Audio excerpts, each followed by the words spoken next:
Hey, what's going on, everybody? It's episode 152 of the Audible Farm podcast, and this episode is brought to you by Couchtown Coffee. Couchtown Coffee is roasted right here in Iowa. The person roasting it is also a musician. One of the other cool things about it is the coffee is made to order. So if you're ordering coffee from Couchtown, they're roasting it specifically for you and then shipping it to your house. If you drink coffee in the morning, I highly suggest giving Couchtown Coffee a try.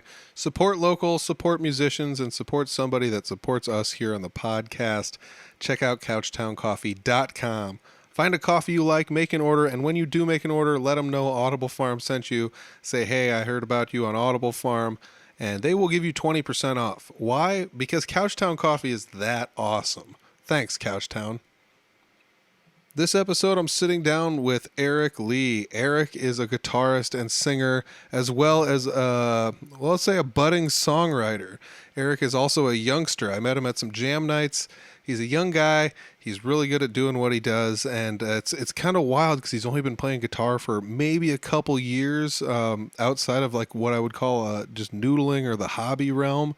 And he started going to jam nights and playing a little bit here and there, and before you knew it, his talent level just skyrocketed to the point where now he's doing singer-songwriter things. He's writing some of his own songs. He's playing live at places. He's booking gigs. He's got a band now. It's pretty wild. Furthermore, just a good guy. I mean, I wish I was this well-behaved when I was younger. I wish I had the drive that Erik had when I was younger. But Erik Lee, it's insane. Hats off to him for doing the work. This episode, we sit down and talk about all sorts of good stuff, how he got to where he's at, some of the people who inspired him to be there, his favorite types of songs to play, the bands that he's in, how the band's formed, and whether or not he prefers the electric or acoustic, as well as a handful of other kind of fun things. I just kind of, bent his ear a little bit about a few things and said, hey, what do you think about this? And what do you think about that? And it's fun to kind of get him, get his input on some things. Going to jam nights, I don't always get the opportunities to talk to everyone. And this was a fun opportunity to talk to somebody that I've seen play live plenty and I've had conversations with, but I haven't ever sat down and talked too deeply about things. And it's really kind of cool. It's kind of cool to hear the stories about why he is the way he is and how he's like technically like a third generation guitarist, which is mind-blowing to me because nobody upstream from me and my family played guitar really outside of maybe playing it a little bit for school. So, hats off to him for putting in the work and getting as good as he has. Like I said, going to jam nights and watching him just get better every single week. It's pretty wild. So I hope you guys enjoy this episode. I had a great time sitting down talking with him, the talented young Erik Lee. It's the Audible Farm Podcast with your host, Peter Stockdale.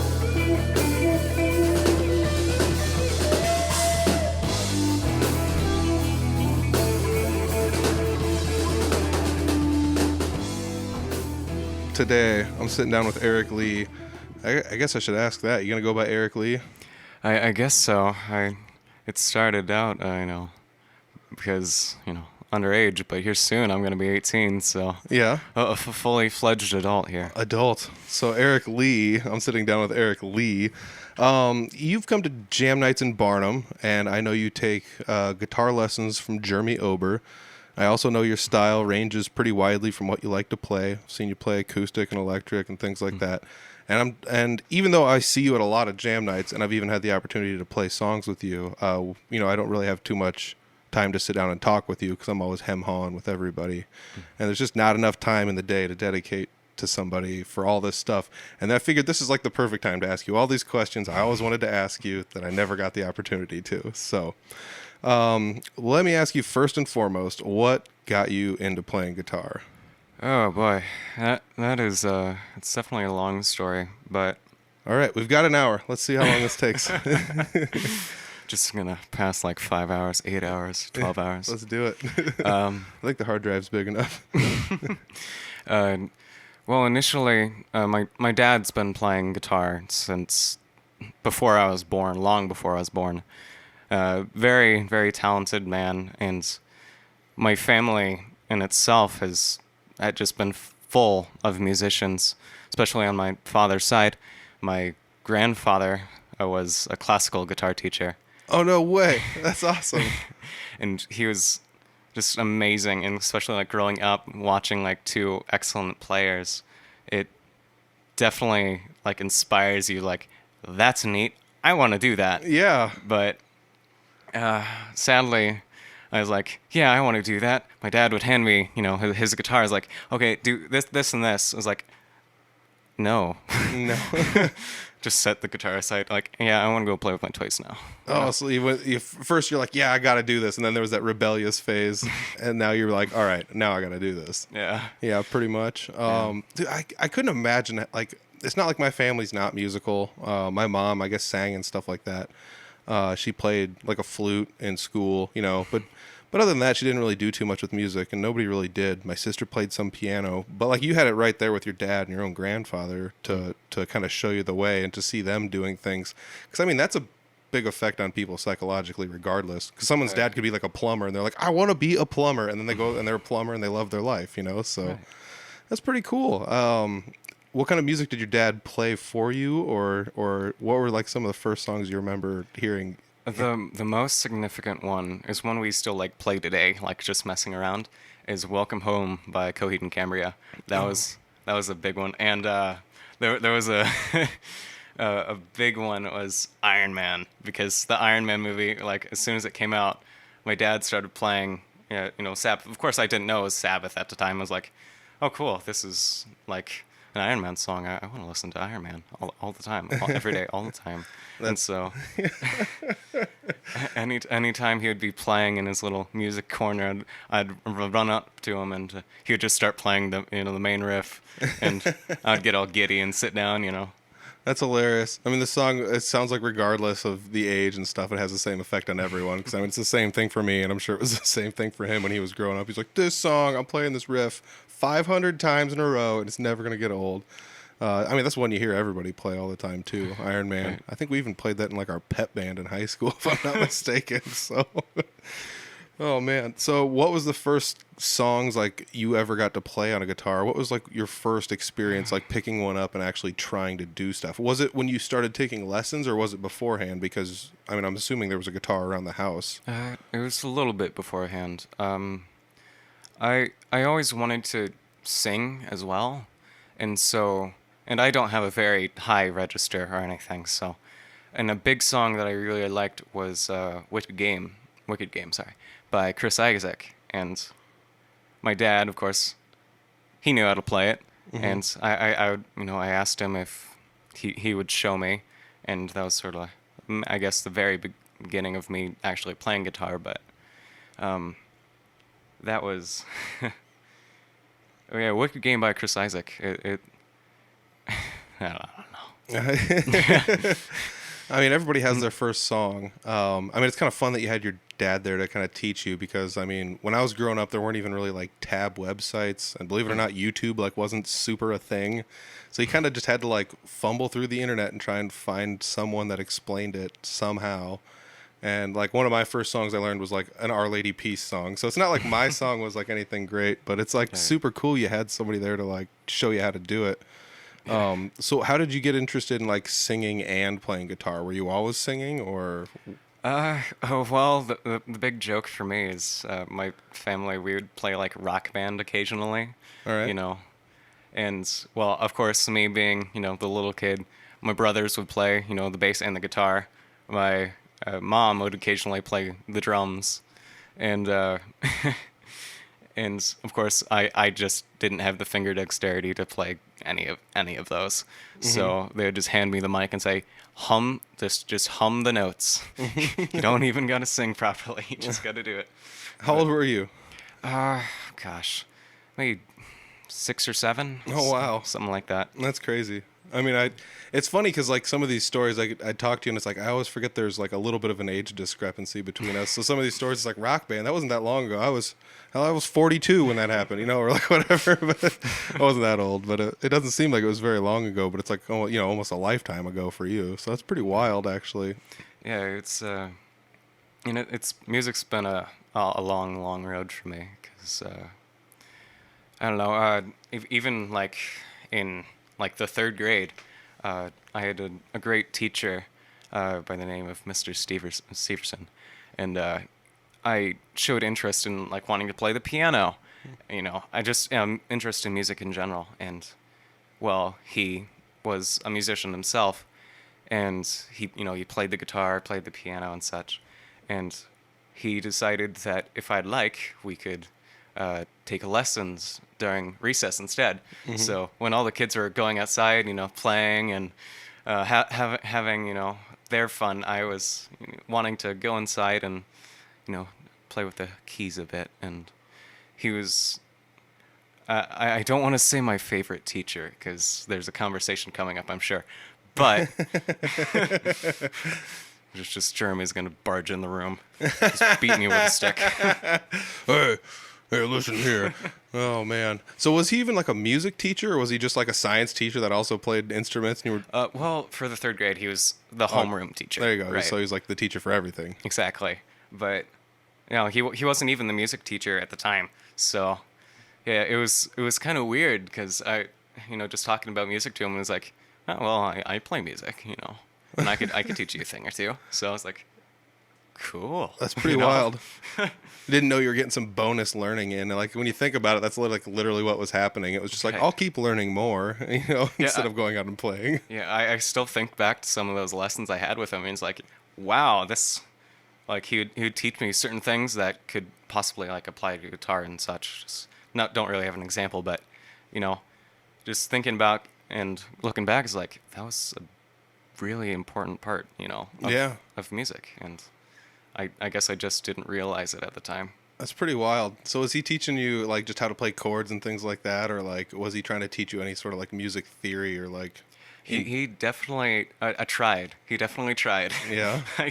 I can definitely say that, but of course, a little third grader, not really, having the attention span of a third grader. Yeah, totally. Yeah.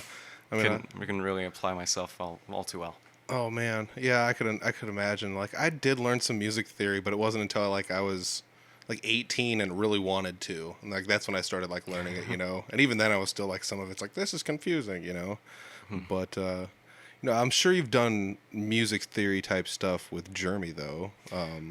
Yeah, it's actually a big part of what we're doing right now. Sort of scale work is a lot of arpeggios, working through different keys and such as well. Oh, cool.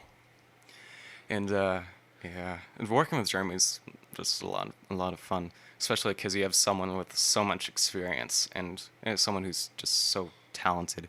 Mm-hmm. And me, being me. Well, you're just fresh. That's the only thing. Like I don't know. Me and your dad will sometimes like stand there and watch you play at jam nights, and it's just like, the only thing you're lacking is stage time, and that's literally it. Like your talent level at your age is a bazillion times higher than my talent level was at your age. So if like you keep playing, just imagine how good you'll be at my age or whatever. But and that's the other thing is you're starting to get a lot of stage time though too. You do play in a band. You play in a couple bands. Right, they're variations of spin-offs of like kind of one thing. Suddenly Hollow is your band though. Yes, Suddenly Hollow is me and my dad's project as of now, and we sort of play grunge covers is what we're doing right now, but we are looking into getting a drummer now, and we're talking about getting them to try out, thinking about maybe a certain bass player here soon. Oh, nice. But we're definitely interested in writing our own music. The giggles are because I bet I know who the bass player is. And I bet he's been on the podcast recently. Yes. I wonder who. Oh, very cool. Brad Hofing. Yes, it is. It's Brad Hofing. Brad Hofing. Does not exist. No, not at all.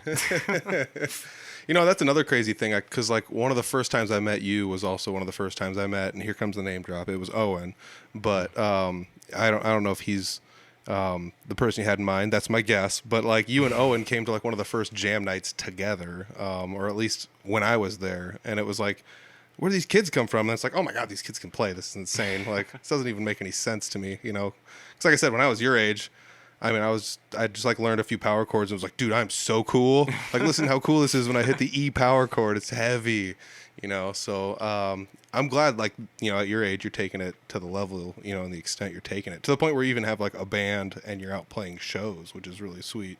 Right. Yeah. I mean, was that like the ultimate goal when you were playing guitar? Was like, well, I guess we'll play some shows, or did it just kind of come to that at jam nights where you're like, okay, I guess I can do what these guys are doing? Well, in the back of my head, I definitely wanted to play shows. I definitely wanted to, you know, be the big rock star on the stage. You know, Yep. I think everyone does at some point. But initially, it was a lot of being in my own head, and especially like at the first couple jam nights we showed up to, it was very daunting. It was like, oh yeah, we played these songs at home. I can do this, you know.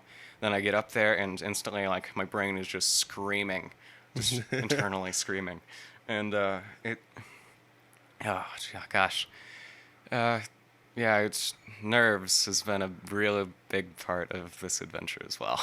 Yeah, I can kind of tell like you're a little bit shy in person, but at the same time, like if somebody talks to you, it's not like you're just going to be like nothing and then just like walk away. You know, you're going to talk to you're like it's still a normal person, and you still get up there and play and sing, which blows my mind because I barely even have the guts to go up there and sing. So like, kudos for that. I mean.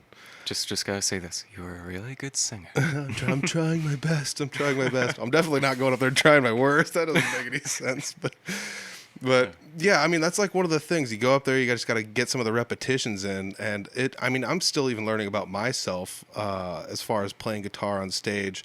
If I think really hard about a spot and I'm like, don't make a mistake here. Mm-hmm. It almost guarantees you're going to make a mistake. Right. Or right after that, you're going to make a mistake. You're like, oh, I got it. And then you're like, wait, what are we doing here? Yeah. And so like... I've had a few of those moments myself. Yeah. It's sometimes they're so derailing that you're just like, I don't even know what part of the song we're in anymore. You know? And I'm like, what key are we in? I don't even know what key we're in anymore. It's things like those that make me very happy I play with my father, to have someone to back me up. Oh, yeah, definitely. Or you just look over and be like, it's his fault. Exactly. It's not me. I'm the talent here. What are you talking about? Oh, my gosh. Oh, it's hilarious. But, yeah, I think sometimes when you just, like, go up on stage and you autopilot through stuff, it's almost better than, like, overthinking and overanalyzing it. Right, yeah. A lot of songs, especially now. Initially, like when I was sort of starting to play shows and stuff, I definitely leaned more towards the easier stuff. Yes. That like the 4 chords and a smile, you know. Yep. The big thing. And now we're sort of leaning more towards a bit more complicated stuff. Nothing like insane, you know. Definitely no like Stevie Ray Vaughan stuff or quite yet, but like Guns N' Roses is a big thing that we're going to be leaning more into, and you know. It's definitely a learning process, but it's a lot of fun knowing that I'm sort of evolving my skill from what it used to be, and yeah. Yeah, I mean, like you've been coming to Jam Night for what, maybe about a year or two? About a year, yeah. It's actually coming up on the 2nd year here soon. So then you got to think like, what were some of the first songs you played at Jam Night, and how does that compare to what were some of the songs you're playing at recent shows? Some of the earlier songs, especially a specific one, thanks to a name drop here, Mr. Clint Riedel. Mm-hmm. Actually, I kind of want to go into that story before we leave off on that topic. Let's do it. Before I really started taking music seriously was December of 2019. And Clint Riedel was going to be playing at my grandfather's bar. And my dad, my mom all heard, he was this dirty folk musician. And they wanted to check him out, and they asked if I wanted to come. And, well, when we got there, he was playing through the songs. We thought he was just amazing. He was hilarious, very very talented, especially with the little drum thing with his foot. Don't know what that is, but it's cool, and I want one. Yeah, like the suitcase drum thing? Yeah. That is really rad. But he went to his break, of course. My father went out for a smoke break, and I'd follow because God knows you don't leave the youngest child alone with, his nerves. He's going to have a nervous breakdown or something. And so they got talking about music and such. And, well, of course, Clint asked if we wanted to get up there and play a song. Yep, that's Clint. And that song, after like, I don't know, I think Clint got back in there and played maybe 2 more songs and asked again because I was like, no. It's just no. I'm going to get up there. I'm going to mess up. No. Is your dad egging it on? Yeah. Oh, of course. So my dad's been like supportive from day one. He's wanted me to do this. That's good. That's good. I mean, gosh, that's really important, honestly. People that don't have that kind of support from at home, it's rough. It's not easy. Right. And, well, of course, since I'm telling this story and I'm here now, I got up there and I sang that song. And it's probably the best I've ever sang that song, actually. What was it? It was When Doves Cry by Prince. Oh, cool. Yeah. That's the other thing that's crazy is like you pick out like songs that I wouldn't pick out. And I think that's one of the things I enjoy about going to watch you play is because even though like the things we like are like adjacent to one another, you're still picking out stuff Right. that I wouldn't play or wouldn't choose to sing and stuff. Like I don't know if I'd ever try to attempt a Prince song. And that's pretty wild that you're out there like first song you did live in front of people like on a stage. Yeah. It was definitely daunting, to say the Man. least. Yeah.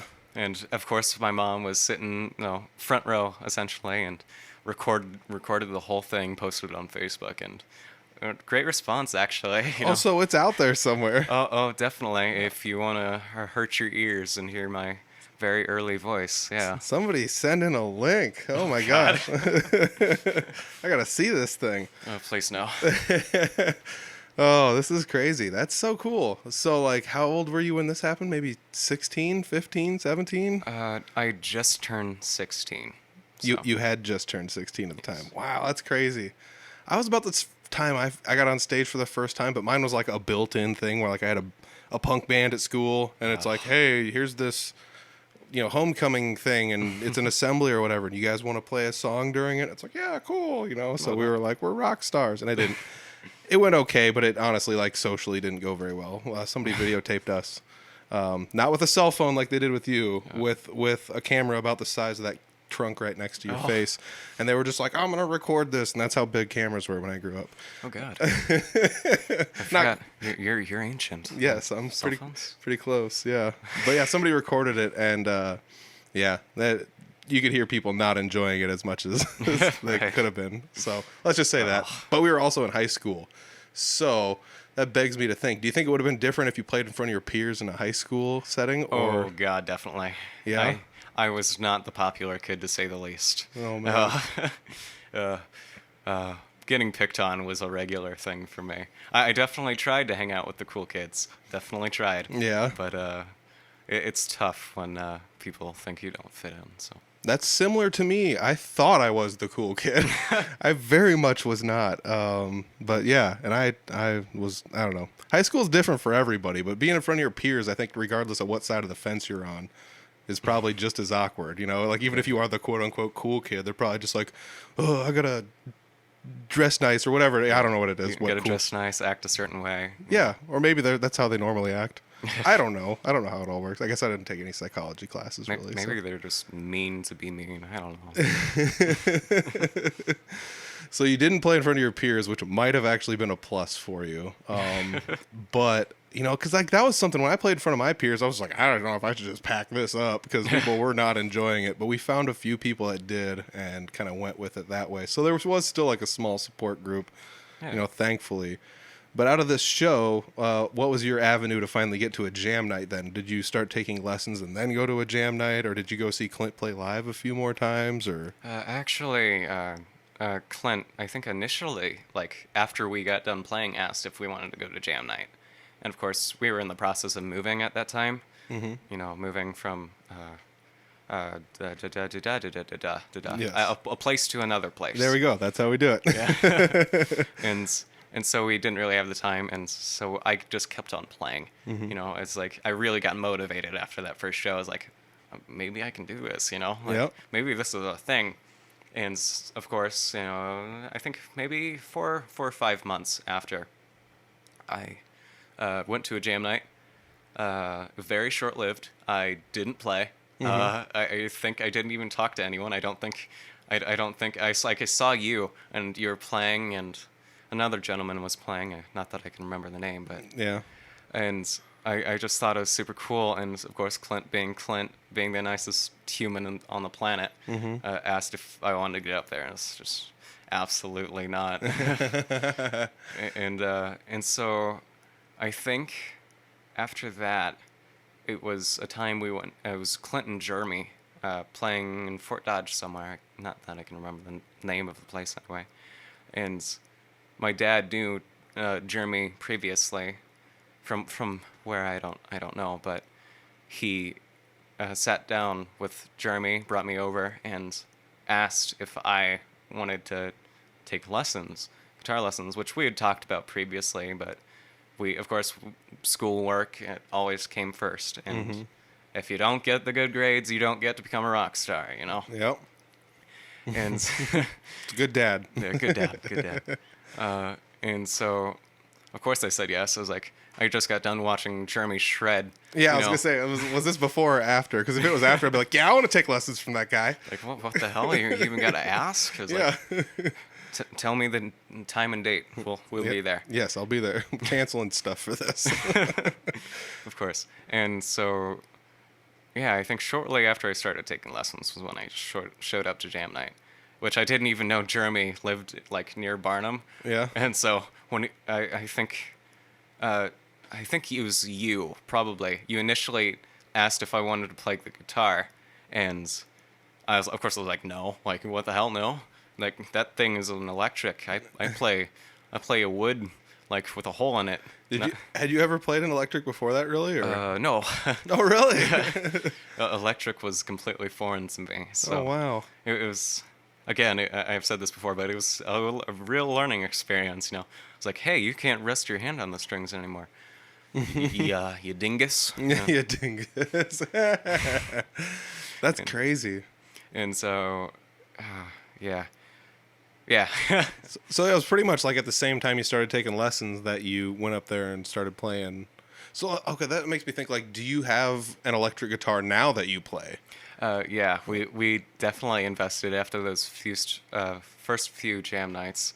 I was definitely interested, and I talked to my dad about it. And of course, my dad being my dad, he was super into Les Pauls and stuff, and he really wanted a Les Paul. I was like, but PRS, like, they make some pretty neat looking guitars, eh?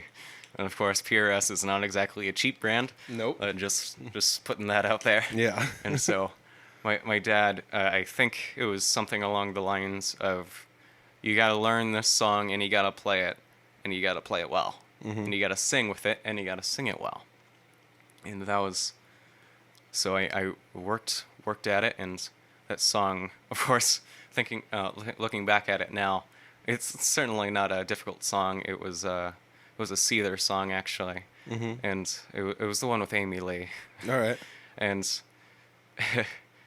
and so I sat down for a week, and one day in, I picked up the picking pattern, you know, just hammering it down. The next week, I started trying to work the vocals, or not next week, but next day, started working the vocals into it. And that was probably the hardest thing I had done up to that point, because even coming from like a classical guitar player, finger picking is not exactly native to me. It's definitely very tough, especially when you're trying to sing with it. Oh, I could just imagine. You know, I struggle talking and playing, you know, with finger picking sometimes, let alone trying to hit like certain notes. Yeah, I could just imagine that. It's like, I mean, playing and singing, just normal stuff it's not like super hard, but there's a learning curve to it. Yeah, exactly. But yeah, it's almost like, let's make one of these things more difficult. Now let's see how good you are at it. You know, It's like, hey, you think that's hard? Just wait. Yeah, just wait till we try this out. You know. So I'm assuming you got the song played. That I did, and he gave me a week, and I got it done in 3 days. Oh wow! And so, yeah, that was definitely like puff up your chest moment, you know. Yep. Like, wow, I'm pretty cool. Yep. Then I looked online, and you know, everyone was like, you know, this is pretty easy. I was like, oh, okay, you know. Jeez. So, but eventually, we got that PRS. So. Nice. Dad ponied up. That's cool. That's cool. Kept his word. That's pretty sweet though. Like to have that motivation to do that kind of stuff though, because like my parents bought me my mom bought me a beginner's guitar like for my first guitar, and when I started like playing shows and stuff, and like I played the beginner's guitar. It was just a Squire Strat, but Right. like I played it enough to kind of start wearing it out, and it was like, all right, we'll buy you a nicer guitar. And so that was like, the motivation. It's like, well, if you want one, here it is. But you gotta, if you want anything else, you gotta work out of this like beginner's stage here. So Yeah, that's cool. I went from the ground up on that one. But it's really kind of cool. I guess I really didn't think you didn't play that much electric guitar. So let me ask you this: what do you have more fun playing? That's a tough one. I mean, acoustic is a lot of fun, and I do enjoy not just like strumming chords and singing along, but you can get some really cool tone out of like an acoustic guitar, something that you'll never get out of an electric. Mm-hmm. But I like the bends. I like my whammy bar. Yeah. I like the squeals. Yeah. Oh yeah. I like all the metalhead stuff, and I think probably playing the electric has stole my heart, at least for the time being. Yeah. There's a lot of cool songs on the electric that you can't really convert to acoustic without changing it a lot. So Yeah, I mean that's kind of the double-edged sword of that though, or like, I mean, you can't really play like you could play Master of Puppets acoustic, but if you played exactly like it's supposed to be played on electric, it might not sound as cool, Right, So, you can't really like chug an electric or an acoustic guitar like you could an electric. you can sure try. Yes, there's probably somebody on the internet that's like, oh, this thing chugs, it chugs. You just wait.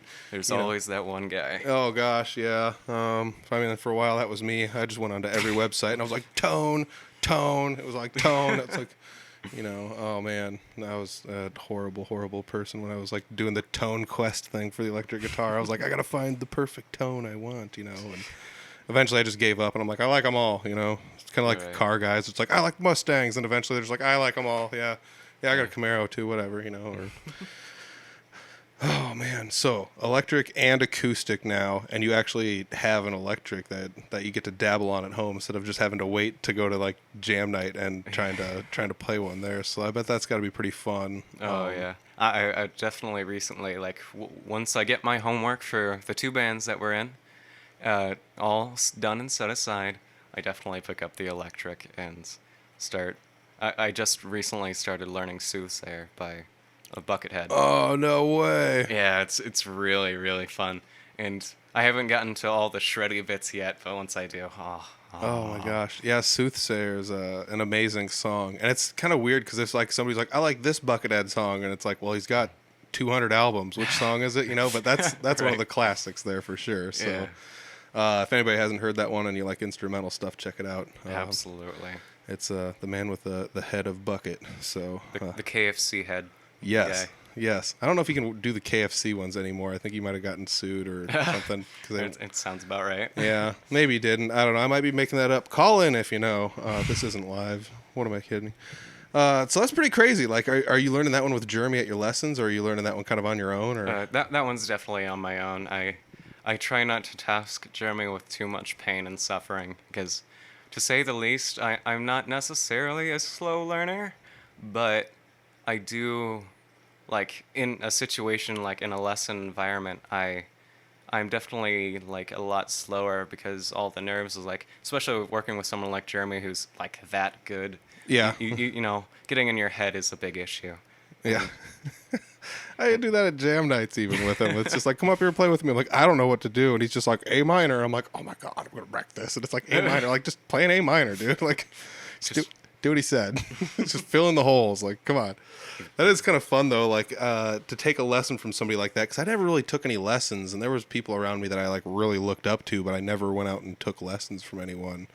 Do you think it adds a lot to what you're doing? Or do you think it's one of the reasons why you're so rapidly progressing as a guitar player?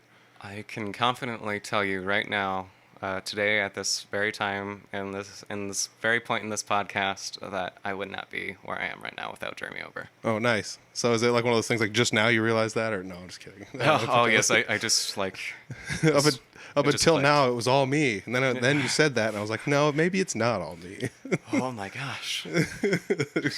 Come down to earth a moment. Exactly. So you were saying 2 bands. We mentioned one earlier with Suddenly Hollow. That's the Right. band with you and your dad. And you do also have a band with Scotty Roxtar, correct? That I do, and the name is Scotty Roxtar Unplugged. Named it after himself. Don't think it gives him too much of an ego. Oh, love you, Scotty. Yeah, I love you, Scotty. Oh man. But Hey, yeah, I had a band for a while. It was named after me. So yeah. yeah. I think it's what everyone. Touche. It's what everyone does, though, to an extent. I mean, I'm trying to think like Phil Collins, or I'm just like Yeah. everybody to, Tom Petty, or Yeah, I just like to make fun of Scotty a lot. he still needs to come on here sometime. Absolutely, I'll try and talk him into it. But So you join up with Scotty Roxtar Unplugged. That's pretty cool. So I think I already know who's in it, but who all is in it?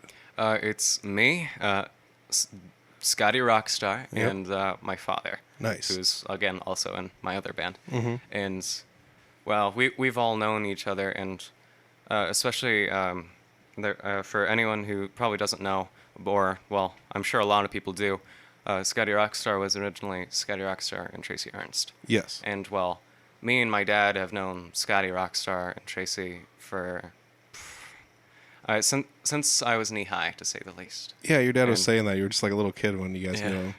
And of course, growing up, seeing these people play, and it's definitely, again, it's very inspiring to see. It's like, I want to do that, and I'll definitely like lay awake at night and like just imagine in my head me being up there with the guitar, just shredding it all along.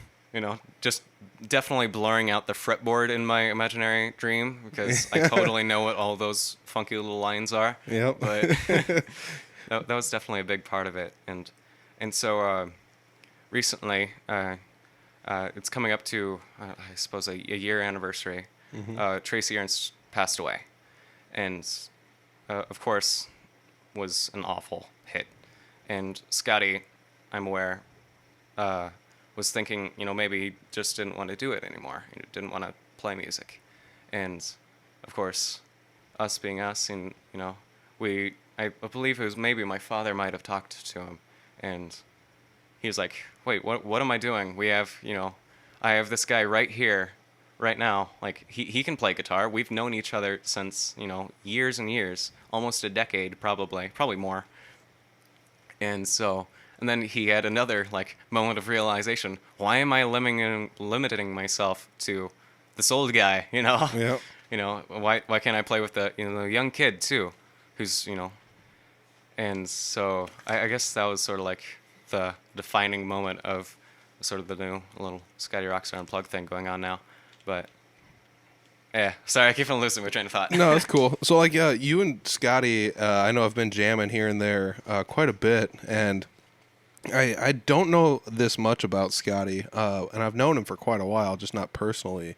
Am I wrong to say that like he's been expanding himself quite a bit lately, like as you guys have been playing, where he's been like starting to play the drums and like start to play the guitar more and things like that too? Yeah, I mean, I've known Scotty for a little while, and I knew he had like a drum kit and whatnot, but I didn't realize he actually played, and I think that might be him at jam night. He might be getting into it a lot more than he used to, because we've come together and jammed like at his house, and he would have his drum kit, and he's playing away instead of just singing or whatever. And even recently, he's starting to play the guitar now, because of course having multiple guitar players, if you mess up, you got a guy right behind you. Yeah, you yeah. know? And so I think that might be a little comforting, but it's really cool to see, because he's definitely coming into a lot more musicianship as towards playing instruments and such. Definitely. Yeah, I mean, like, if I recall correctly, some of the first times I ever saw Scotty, I don't want to say he didn't play anything, but he was just as a performer, like a singer. That was like that was his Right, bread yeah. and butter, And now it's like you go to jam nights and it's like, oh, he's playing an acoustic. Oh, he's playing the drums. Like, what the heck can't this guy do, you know? Yeah, it's So like, sooner or later, Scotty Roxtar Unplugged is just going to be Scotty with a loop pedal and like a drum kit, going to have a bass just sitting aside. he's just like sitting around just a mountain of gear. Exactly. That's pretty cool though. Like, it's kind of fun that like you guys can all come together and you can kind of almost egg each other on to get better like that, you know? I think having buddies with you in the music scene definitely helps out, just to progress yourself as well. So, I mean, it's really cool that you're surrounding yourself with some positive people. I know you've been like picking up a lot of gigs, not just with Scotty, but also with you and your father in Suddenly Hollow. So, you've been playing a lot of shows in the Fort Dodge-ish area. I mean, definitely not limiting yourselves to Fort Dodge. But this is like your first year of doing gigs, though, right? Yeah. It's definitely really cool because, you know, of course, as you said, it's the first year playing and getting like booked consistently, like playing pretty much every weekend, every month, and even sometimes on weekdays. Mm-hmm. It's like very wow. You know, you sit back and wonder, how the heck did this happen? You know, you go from 1 minute you're just playing along in your bedroom and suddenly you're out there, you know, playing in front of crowds and such. And so that was, yeah, it's definitely a big wow factor. Well, how did it happen? This is how it happened. You worked hard and you're a reliable person. You know, like that's pretty much what it is. Like, hey, you can play 3 chords. You can probably play 30 songs. Come up here. But also like going to jam nights, you know, that also helped egg me on. Before I started playing, I played in like a punk band down in Des Moines, but it was far enough away where nobody knew me. And everyone's like, "Oh, you're playing in Des Moines, it's a big city and stuff." It's like, yes, it is, but nobody knows me down there. So if I suck, I just drive 2 hours away and nobody ever sees me again, you know. So it's kind of neat. God, we should do that. Just mess up like 1 chord and you'll never have to see the people again. Yep. And I'm out of there, you know. But you know, when I started playing around here, I went to some jam nights in Barnum and Jeremy and Clint were always there trying to egg me on to play. And it's like, no, you know. And then finally, you know, they got me and I went up and played some. That's kind of like how I got started doing a bunch of that stuff. And, you know, it's fun because watching everybody there, they all have like a slightly different style, you know. Jesse's got like a rock and country feel and Clint's got that like Americana and folk, and Jeremy's got like blues mixed with metal on an acoustic, but he goes as far as playing like jazzy stuff and more classical kind of stuff too. And he's played pop songs and whatever. And you know, and yours is like the late 80s, early 90s feel kind of stuff for rock. And you even mix some more modern stuff in there. And I think that's one of the things that attributes our area to having a lot of people getting booked so consistently on shows, because it's like, and I don't want to like just throw out a random place, but like say somewhere in Fort Dodge that has shows every week, it's like, well, now you've got 3 different country acts and 2 rock acts and a couple singer-songwriters and a blues guy, and now you've got the 80s, 90s, you know, rock guy in there with the grunge kind of feel, and it's like, you know, so that's like you fit in well, and it's kind of weird because like I'm sure your dad thinks the same way to an extent, but like to me, grunge was like, oh, I was a little kid. This was popular not too long ago, and then you start to think about it, you're like, well, all those are the people that have jobs now that are going into restaurants paying, you know, money for food and drinks that actually want to listen to this stuff now. So you're fit in now. It's not like, you know, it's not like everyone has to have country songs, you know. Yeah, it's absolutely wonderful. Especially, I'm really happy to have grown up in such like a very welcoming music scene, because I think, you know, if it wasn't as welcoming as it was, and, you know, people as interested in music in itself, I'd probably, you know, wouldn't get booked. You know, I'd probably be stuck being a YouTube guitarist, which, you know, nothing wrong with that. No, absolutely not. You know, you can definitely do a lot there, but still, it's definitely very, very, very, very, very great. Yeah, it definitely is. Was that ever something on your radar? Because I mean, like, that's something that's a little bit different between our age group. Is like, you grew up and there were YouTube guitarists. When I grew up, those didn't exist, you know. And so I'm sure you watched a bunch of them, or you have some of your favorites here or there, or you have some of them you don't like, you know, or whatever. I mean, I've got a few I don't like, and I'm not going to call anybody out because in case they're your favorites. But I think me and Owen had a discrepancy over whether or not I liked somebody and he did or didn't. It was just like, all right, I'm not having this conversation with young people anymore. But was that ever something you were like, I could probably do this? Maybe I'll be a YouTube guitarist. Was that something that you were thinking ever at one point in time? Actually, I think I might find myself to be the oddity out here because I saw all these YouTube guitarists, they're making these wacky, funny videos, and of course there's serious serious guitarists out there that are out and gigging and such, but I saw all these like wacky concept videos. I was like, and I mean not trying to knock anybody here, but I always feared like if I became some big YouTube guitarist, I wouldn't be seen as legitimate as someone who came up in a band and such. That's very true. Now that you say that, that's like my first thing I think. Most of the time when I see these guys, it's like, well, this guy's obviously talented. And they're like, what? He's in a band? I'm like, but this band sucks. And then you go listen to it and you're like, this band is amazing. It's like, I don't even want to like it and I like it, so... there is definitely that stigma with YouTube guitarists in general, where people just either tend to not take them seriously because they're just being funny online, or it's just like, well, this guy's just running arpeggios here and showing you what a pedal can do. He's not really talented. And it's like, this is actually really talented. They're a lot better than you might think. Oh yeah, and that's pretty insane to think of that. So like I always kind of wanted to like try something like that, but also my talent level's not as good as a lot of those guys. So I was like, there's no way I'm putting myself out there like that to go and go on YouTube and be like, I'm a YouTube guitarist. Like, no, you're not. You can barely play like, Mary Had a Little Lamb on a guitar. Don't. That could be your thing. You could just like strum a few notes here and there, and you can like make millions. Oh, man. You got this. Yes. No more podcast. You just make YouTube videos. Sounds great. And some of those videos are actually kind of funny because, like, I watch. There was like one I used to watch, and the guy would just like pretty much talk about other YouTube guitarists. Was like what he did, and it was kind of fun because he had his favorites and his not favorites, and like he would just post random videos of crazy stuff every now and then. Like one of them was he turned on a tube amp, and then he put some bread in there and made like a bunch of toast and made BLTs with it. And it's like, what are you doing? It doesn't even make any sense. It's like, I just toasted some stuff with an old orange amp head from the 80s, and it's like. All right, but like, there's way more creativity in there. Oh, here comes Big Daddy Ray Ray. Oh man. So yeah. Oh Lord. Yeah, that's the downside of having a studio that you share, and if you can call it a studio, I guess. That's pretty much what this is. I used to do that in air quotes to people, where it's like studio, and it's like, well, that just means computer with a USB interface. It doesn't really mean anything anymore. It runs Google Chrome. Yes. I'm using GarageBand to record this because it's high quality and it's free. So do you and Scotty's bands have like a different set of set lists? Because I'm assuming like with your band, with you and your dad, I'm sure your musical stylings are similar enough where it's like, you want to play this song? Yep. You want to play this song? Yes. And it's just like It almost doesn't matter. But like with Scotty, you might have to be like, well, maybe this isn't in his range, which might not. He's got a pretty wide range. He's a good singer. So yeah, Scotty's got quite the pipes on him. Yeah.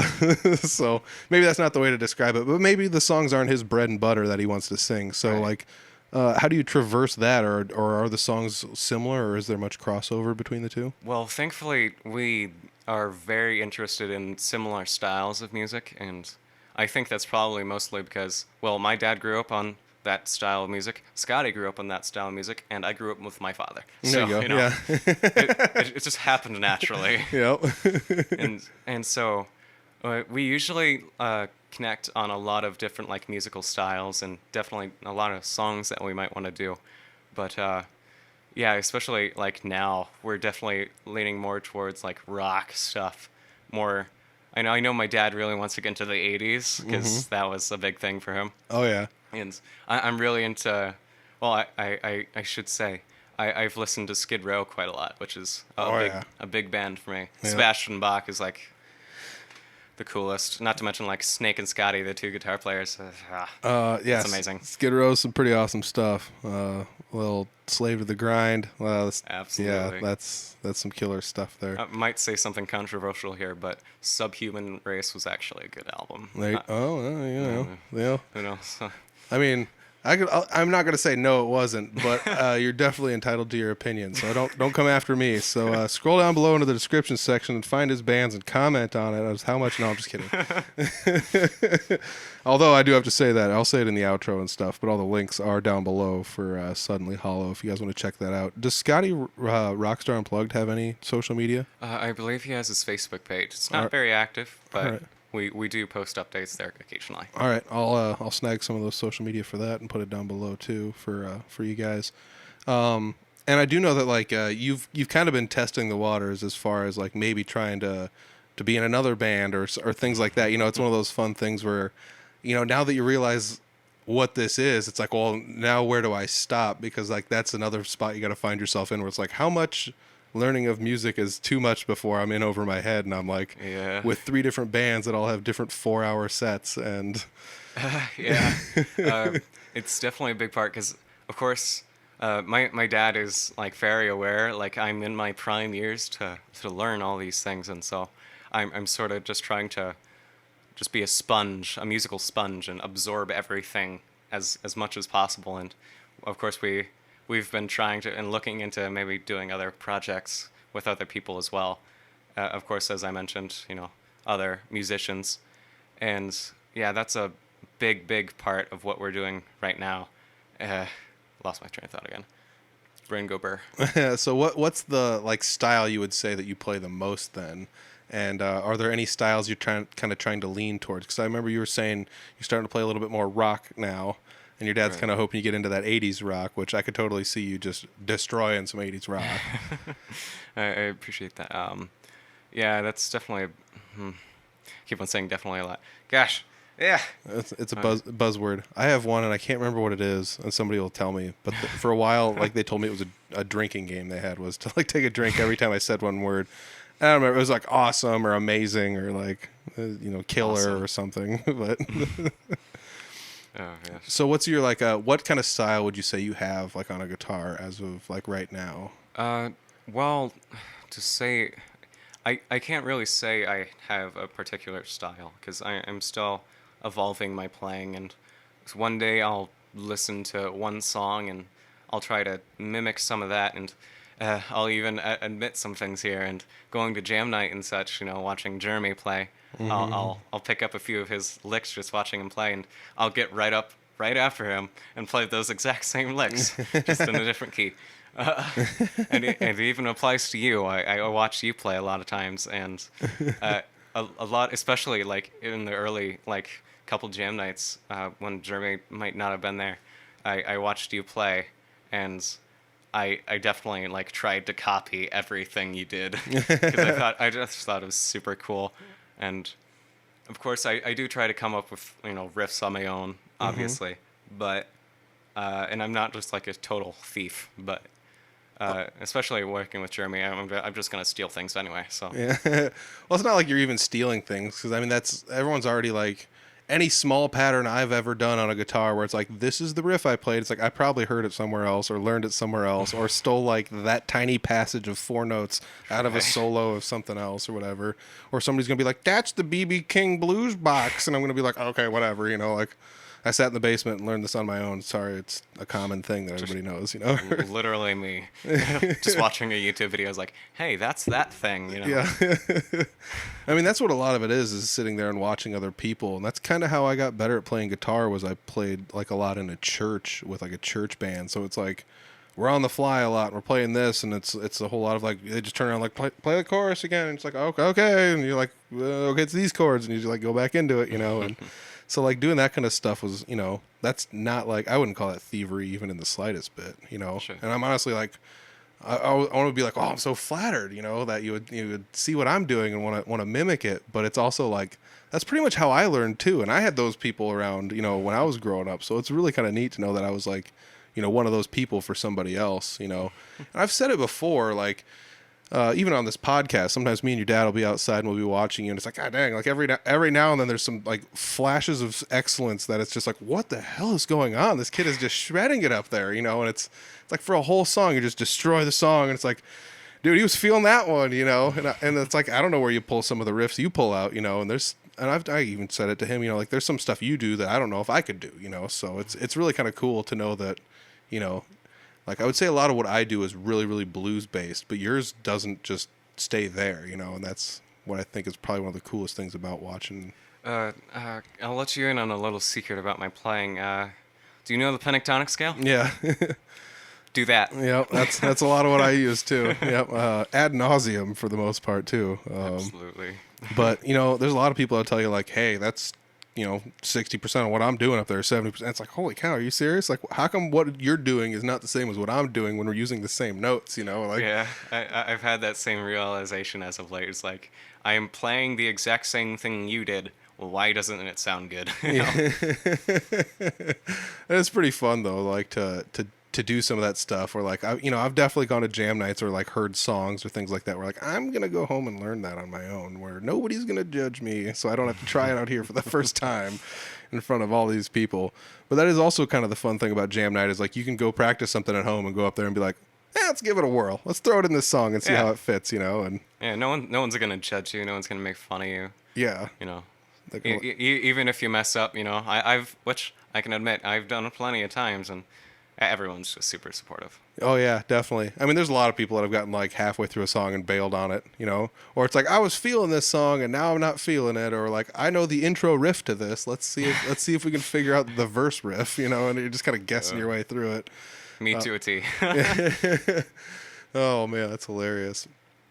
I do love the fact that you grew up with like a family that helped you play guitar. I mean, that's definitely something that's really neat, you know, and the whole fact that like Tracy Ernst was around and you know Scotty Roxtar since you were so young, and you've kind of like re-met up with Scotty as a young adult, and you're like starting to play in a band with him and things like that. It's kind of cool. And once again, I don't have anything to like relate this to my life because I didn't really have too many people like that in my life.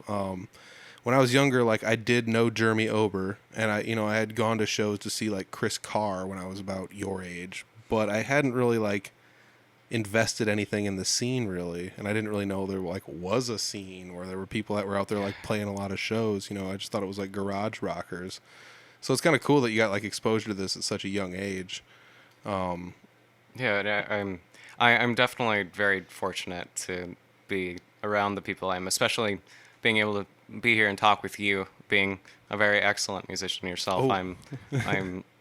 I'm very happy to be where I am right now. It's gonna make me blush, man. Look, Mom, I'm on TV.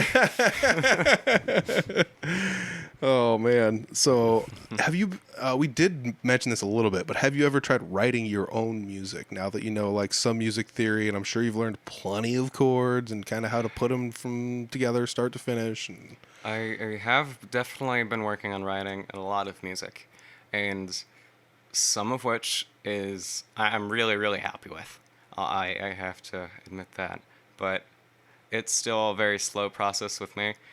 Like, I can write a bunch of riffs that I think are absolutely amazing, and my dad might assume the same, and other people might like the riffs, but as soon as it comes to lyric writing, my brain just shuts off and goes elsewhere. ADHD just like full crank leaves my body, and so like I've fully written like one song that I've played live, but there's probably like 16 that I haven't. oh geez.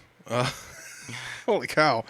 I'll have to say this. I'm not a good songwriter. I can do it and I have done it, but I think some of that just comes down to at least practicing it. Because I mean, I'm sure it's no different than like just playing the guitar in general. Like you have to practice it to get good at it, you know. And Right. I'm the same as you, where it's like if I find a riff and it's like I could plug a few of these riffs together and this might make a song, but then it's like, what do I say to this? And then it's like all this stuff I want to say not only is garbage, but it turns all these riffs into garbage by association, you know. And then it's like now I don't even want to hear these riffs because I wrote that crappy song to it, you know. So like Just throw the whole thing away. just throw the computer, just pick up the computer and just throw it in the dumpster. It's over. Just call it a day.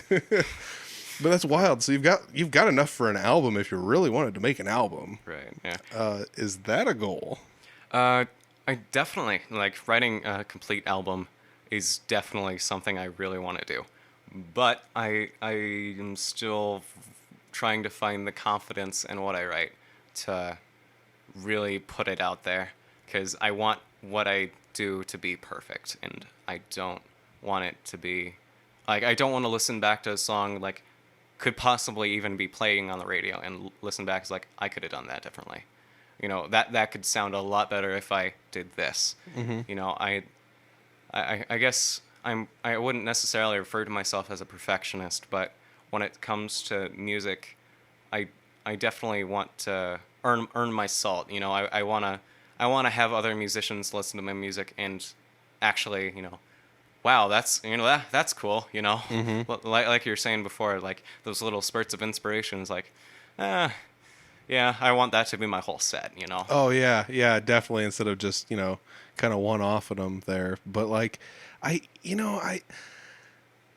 think is it one of those things where like doesn't matter where you're at in your life, like you're always going to be learning new stuff on the guitar. So I think eventually you're always going to be like, I wish I would have done this thing I put out on an album 2 years ago better, So like that was like another thing I thought to myself, like when is good enough to put it out there? So like, is that something that's ever crossed your mind?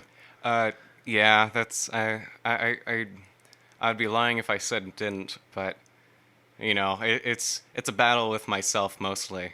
It's can't listen to just one voice in my head. Yeah. Gotta listen to the other six. Yeah, and that's the other thing too, though. Like, there's two sides to every coin, and it doesn't matter whether or not it's internal dialogue or external. That's pretty profound for this little music podcast here. But yeah, I mean, like, I've thought about that too, like with myself, and like I said, I'm not a very good songwriter. It's just, and I'm saying that factually, not like, oh, feel sorry for me. I'm being humble. I'm just not. I haven't done enough of it. I'm not good at it. But like, if I do enough of it and write a few songs, like, when do you put out the EP, or when do you put out the album, or when do you drop a single or whatever, like, when is it good enough? And like, why don't you just use that as like a benchmark, like a starting point, and like, so like you're actually at that point in your life, and you're much younger than I am, and I'm like having all these arguments with myself, and it's like, man, if I don't ever put this thing out in the next 20 years, I might be dead, like, well, I'm not that much older than you, but yeah, just leave it up to the estate. They'll take care of it. They're gonna have to go through them all like Prince's demos or something. It's gonna be like Tupac, gonna be released post death albums from the estate. Oh, hey, death makes everything popular. Yes. Oh man. So you know what we need to do? No, I'm just kidding. Oh God. Jeez. Oh God, Peter, put the gun down, please. Hey, people on Patreon know I don't have a gun. People listening, I don't have a gun.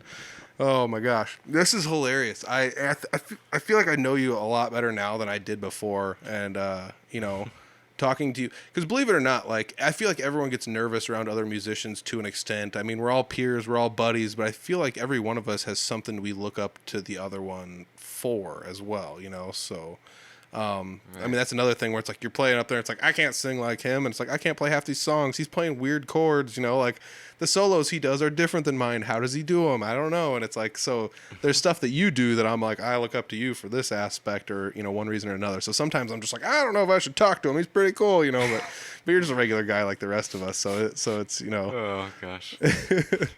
It's weird to hear myself referred to as a cool guy. Cool guy. He's one of the cool guys. Cool guy club. Oh, man. Get a name tag. Put that on my Twitter. So you owe a lot of this to your dad. You've got 2 bands you're in. You're a current gigging musician. You're in the beginning stages of writing your own music. Have you played the song you wrote? I remember hearing it at a jam night. Have you tried playing it at a gig somewhere? No. Oh man, that's the next step. Just fold it in there and don't tell someone it's not yours, and then wait for the response and just be like, I wrote that, and just right. Slide it in there at the end. Just wait for the applause, and then if they don't, just slide it under the rug. Yeah. Put it back to the workbench there. I like watching people do that, because I kind of watch people fold them in. Some people will put it in the preamble, and other people are just like play the song, and then when they're done, they're like, that was one of mine, and then that's like all they say about it. People are like, wait, what did he say? Did he say that was one of his songs? Like, just like, oh my God, he's actually good. Yeah, that was pretty good. I was wondering who sang that song. It's like, I did just now, Wait, that wasn't the Animals? What? I thought I heard that in the 70s. No. So we got most of the stuff I actually wrote down on my like notes here taken care of. Just most of it, honestly, in general conversation, which is pretty cool, because these are all kind of things I wondered, whether or not like the electric versus acoustic thing is a fun one for me.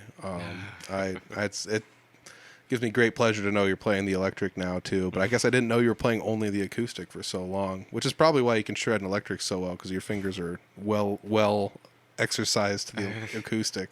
Maybe a little too well. I know when I first grabbed the electric, and I was with Jeremy actually, and he's like, hey, you can actually like lighten up how hard you press on the fretboard. I swear to God, you're like gonna rip the thing in half. that is a good example of how different it is. Like I did play a show recently where I went acoustic the first half and electric the second half, and it was just like the first song in with an electric, I was just like, oh man, beedle beedle weedle, just like going all up and down the neck. I'm like, this is cool. I can do this, So it's kind of cool. It's fun to watch you grow and get better and stuff like that, especially over the last year or so, even in that short amount of time. It's like, wow, this kid's getting quite a bit better than he was beforehand. And he was good when he came in here. So it's fun to watch you grow because it kind of harkens me back to like when I was younger, and how like you're not making the same mistakes I did by just like growing your hair out, playing a few chords and being like, dude, I am so cool. I am so cool. Because that's pretty much what I did.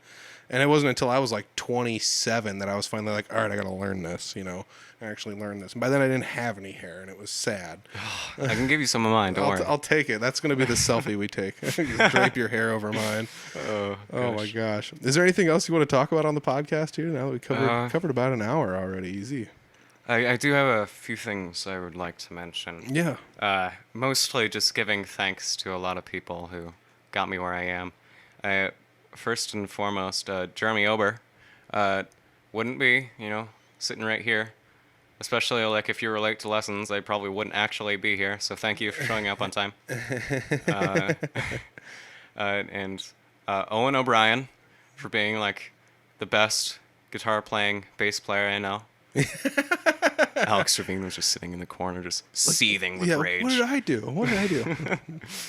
And you've been replaced. And last but certainly not least, Clint Riedel. If he didn't ask me up on stage, that fateful night, on a cold December night, I should say, I probably wouldn't be sitting here right now. So thank you. It sounds like it might be a line to a song, cold December night. Something. I got the pen and paper here. Let's start writing.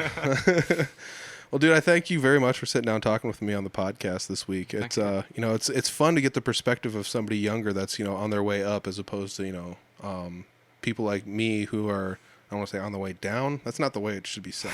But you know what I'm saying? Like somebody like me. Getting darker. It is getting very dark. Sorry. Let's lighten the mood up a little bit. Eric Lee, thank you once again. I really appreciate having you. There's another episode in the bank. Eric was pretty talkative on this episode. It's one of those fun things. He's kind of a shy guy, kind of like I am at shows. I'm not always the most talkative at shows or out in public, but he opened up quite a bit here, and I was pretty impressed by it. He's a good kid. Like I said in the intro, I wish I had my head screwed on as straight as this kid does. He definitely seems to be really well grounded. He's not taking anything for granted. He's working hard, and it's not like he got to a certain level and was like, well, guess what? I'm good enough. I don't need to practice anymore. No, he's not doing any of that stuff. He's doing the right thing. He's constantly grinding. He's learning new types of music and new styles and new things to play. And it's just nice to see that there's younger people out there, still playing.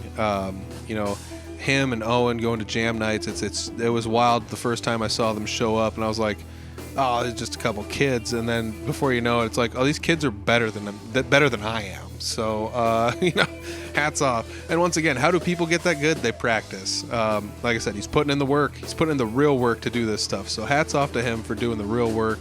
And like I said, just grinding away and doing it. It's really sweet. If you want to check out some of his stuff live, I highly suggest it. Go check out the links down below. You can watch Suddenly Hollow playing a lot of places live these days in the northern Iowa area. There's links for all that down below, as well as Scotty Roxtar Unplugged.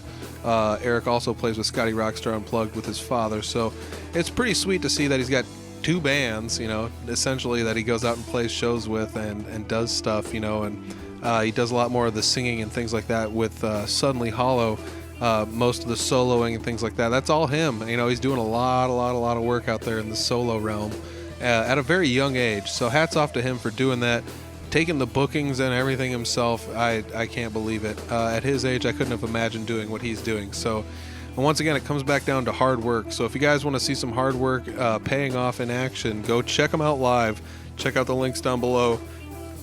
Get out to a show. Just get out to a show. I mean, like I said, he's averaging like a show a week at least this year. So check him out. It's going to be totally worth your while, and you'll be blown away by how talented this youngster is. So check it out. Like I said, the links are down below for that, and go support a local musician.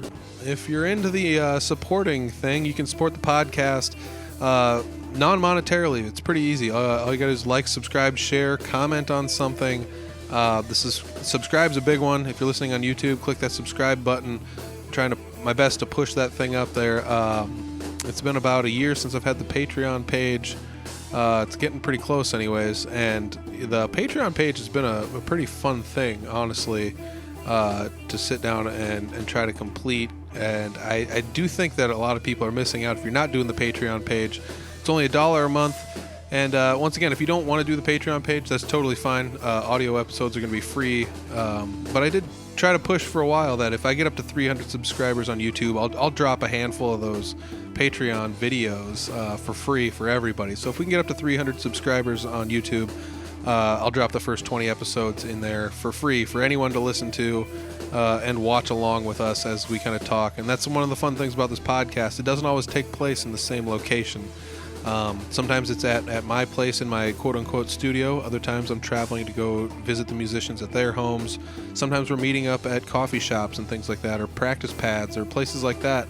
So it's pretty fun to go all these different places and talk to these people about what they do as a hobby. And I'm using the term hobby loosely because a lot of these people, it's a runaway hobby. It's a runaway hobby. So hats off to Erik and honestly, Erik and his father both for swinging up and sitting in on the podcast this week. I don't want to give away too much, but there will be an episode with Erik's father as well coming up here. So that'll be a pretty fun one in the upcoming weeks to kind of check out.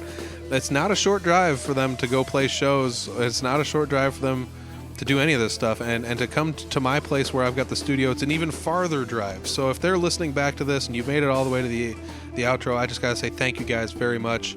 I appreciate you guys taking the time out of your day to sit down and talk with me and give everyone the opportunity to get to know you better, So it's hats off to you guys for doing that. Once again, if you're looking to support the podcast, like, subscribe, share, comment. Word of mouth works really well. Monetarily, you can do it with the Patreon page. There's also Audible Farm t-shirts available and Audible Farm keychains and stickers. I'm all out of hoodies and the new style t-shirts. I may have mentioned this in the previous episode, but they essentially sold out within a week. So when I wasn't kidding when I said if you want one, you better hit me up. I made another small order, and I'm not thinking these are going to stick around too long. I might have a few sizes here and there, but I did order some bigger sizes for people that asked for them. I did put a couple of feelers out there for other people that might want some bigger sizes. I do have the regular podcast shirt in bigger sizes if anybody wants them, but the new styles, I will have a very, very small selection of some larger sizes of some of the varieties. So if you want the new shirts, I might have some bigger sizes for you to check out. The shirts are $15 in the online shop. If you come to a show I'm playing at, I will have the shirts with me. Hit me up. I might even give you a little bit of a discount for coming to the show.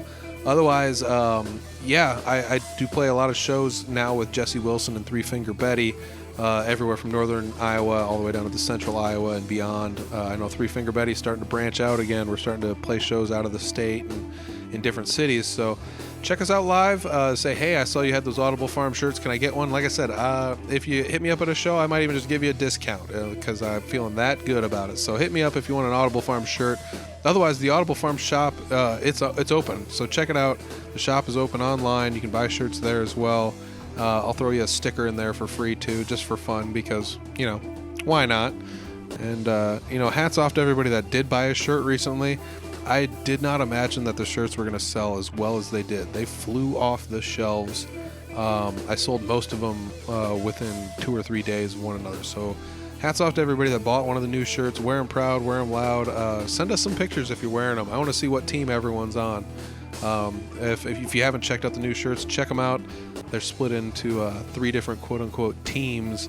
So let's see what group everybody's representing here, and send us some of those pictures and post them online and tag Audible Farm in them and say, hey, I'm wearing my new shirt. So hats off to you guys for supporting the podcast each and every week. Don't forget to support the musicians that are on the podcast as well. Click the links down below And as always, there's more links for Audible Farm below those. So if you're feeling froggy about looking up more Audible Farm stuff, scroll all the way to the bottom. There's more links. They're all in the description section right there. And once again, I'll be back next week with another great guest. So thank you guys for listening. Thank you once again to Erik for joining me on the episode this week. And I'll check you guys later. Peace.